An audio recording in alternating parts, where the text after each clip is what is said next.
Thank you, Britton. Now, 40% of us may see that rain, but 100% of us will see the finals. I already know. Okay, I know. Now, you guys already know we're here in the newsroom. That means that one thing only, we got the Bartonic board, right? But before we get into the numbers, let's kind of lay the groundwork. Let's lay the foundation, and let's look at the 3 keys for the Dallas Mavericks to succeed against the Boston Celtics. Roll it for me, Desmond. So the first key is going to be efficient from 3. Throughout every series in the postseason, one thing that Dallas has relied upon is their ability to space the floor, and they must continue to do that if they want to win some jewelry. Next, they must make their free throws. When I show you these numbers, you'll see exactly what I mean, but for now, the Celtics won't give you many gimmies offensively, so when they do, you gotta make them count. Lastly, defend the rim. We've talked about Boston being a team that can carve you up in the paint and at the rim. Now, Lively, Gafford, and the team's collective defensive rotations will have their hands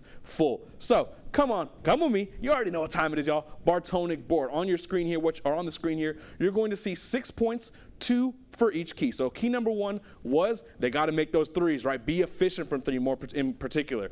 Because Boston, in both of their playoff losses, teams have made at least 13 threes. That's one thing that Boston, they're not like the Bucks with the Mike Budenholzer Bucks where they would kind of give up the 3-point shot, but where they are susceptible is beyond the arc. You must make threes if you're looking to beat Boston. But what you're going up against is they're a team that is 3rd in contested 3-point shots in the playoffs. So there's someone that's going to close out hard. But if you have those openings like the Mavericks have had, and they've exploited throughout every series in the postseason, they must continue to do that. Next, making those free throws. I told y'all are going to be shocked at those numbers, and you should be. The Mavericks are the worst free throw shooting team in the playoffs, shooting 72% from the line. And the thing is, the Celtics, they foul the least amount in the playoffs. They are the number 1 team in fouls that are committed, not in a bad way, in a good way. They don't foul very often. So whenever the Mavericks are going to draw those fouls, something that they're very good at, they must make those free throws.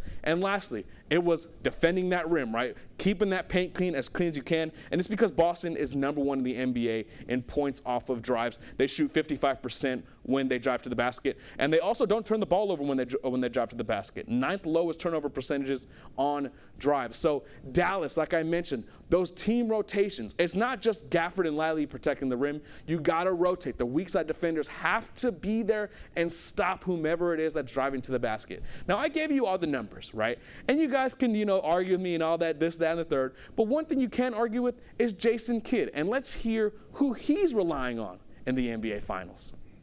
He has shown that he can play defense at a high level.